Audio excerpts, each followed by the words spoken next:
Hi friends, today I have a very challenging subject to paint. Yes, white rose. White subject is very challenging for watercolor painting.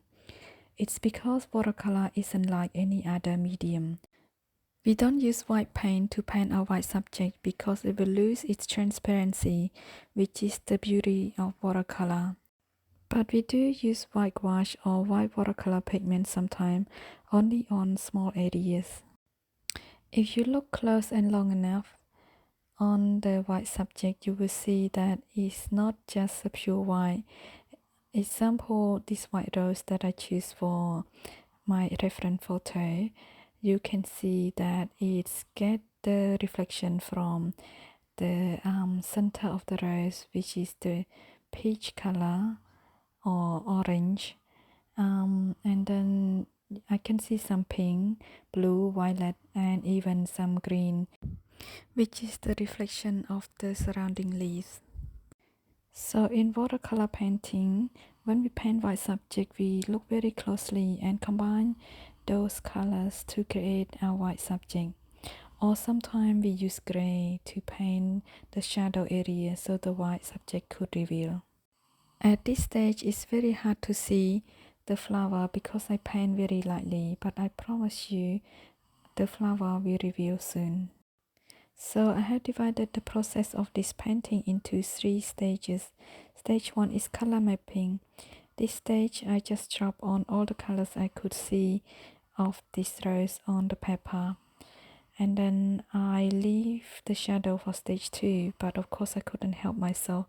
I added a few shadow on some petals already, because it helped me to see the petals a bit better. Stage 3 is the enhancing stage. This stage I will add some glazing technique to help enhancing or brighten up some colors or darken some shadow area. At this stage 1, I work very lightly with my pigment. You might see me holding tissue on my left hand. That's because I need to tap my brush on the tissue to get rid of some of the pigment. Make sure that the pigment I drop on the paper is very light. After all, this is a white flower. I do not want it to look colorful.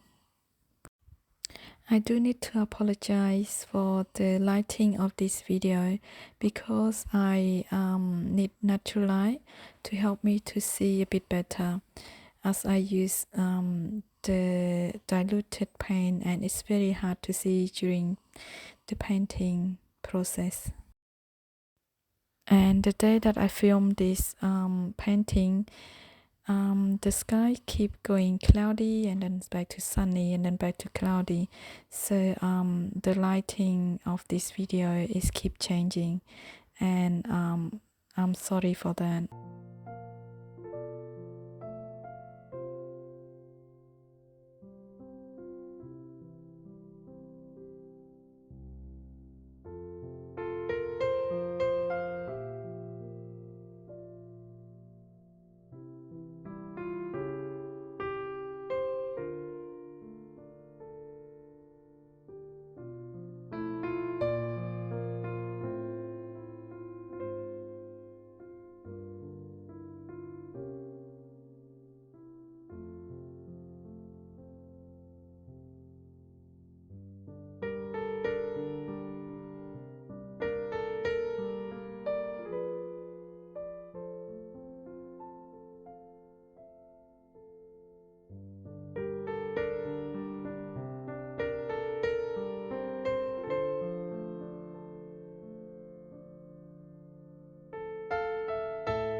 So here we are working on the last petal, still on stage 1. If the petal is small, I will work wet on dry technique and then blend with clean damp brush. But if the petal is large like this petal, I will drop on clear water first. And I get rid of excess water, make sure there's no puddle on the paper. And then I wait for the water to soak in until it's no longer shiny.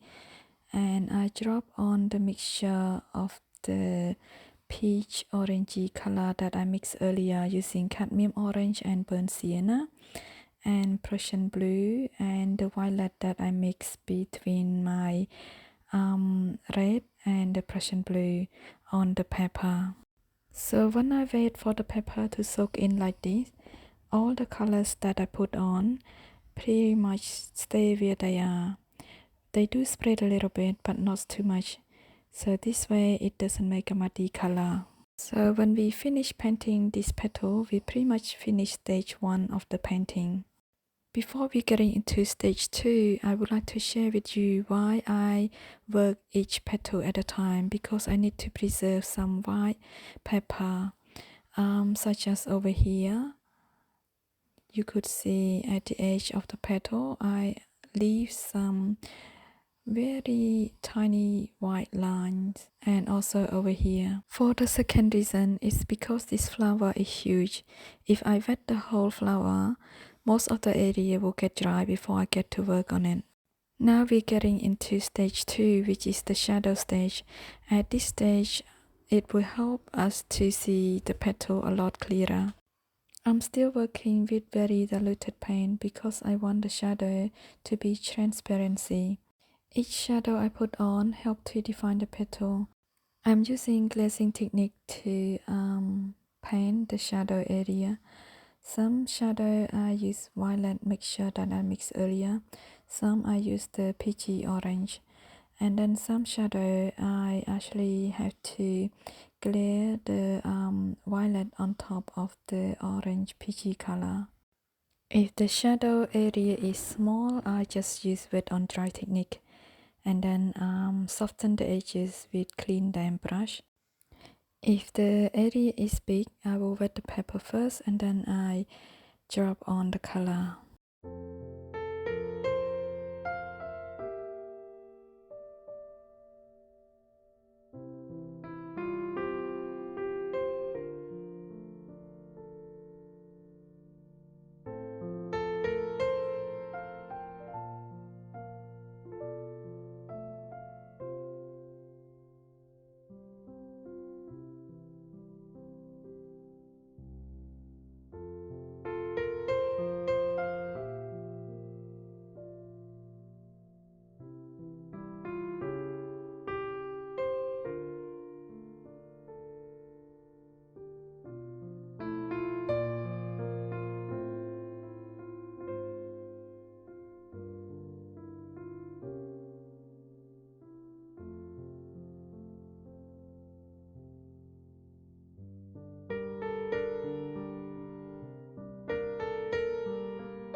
When we finish stage 2, the flower is revealed. And if you're happy with your painting, you could stop here.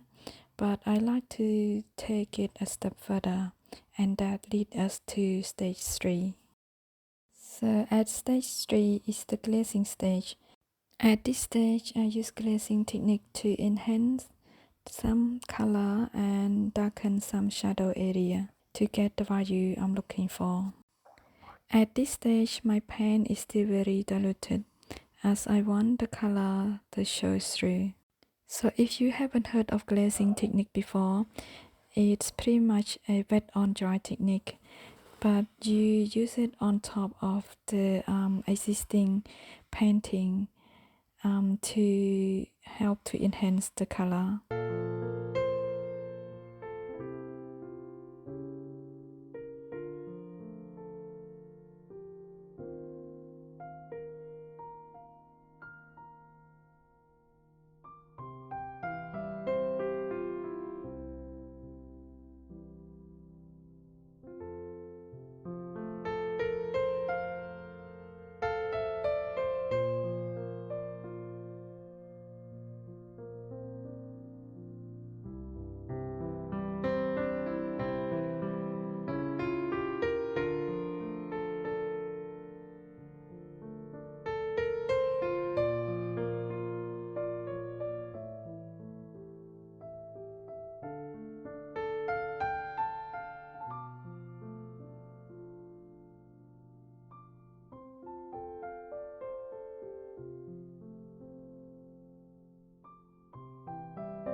So finally we come to a finish of stage 3 and our white rose is finally done. And I love how it glows from the inside like a lantern. If you are interested to see more painting of white subject, I do have a huge painting of this white swan and landscape and also white blossom, and I will put the link in the description below. So now I'm working on the rosebud. I use wet on dry technique with the lemon yellow as an underpainting because I do want some area to look lighter than other. When the paper is still wet, I drop on olive green and sub green deep to the shadow area. So I paint the stem using the red and mix with a little bit of passion blue and a little bit of green to some area of the stem.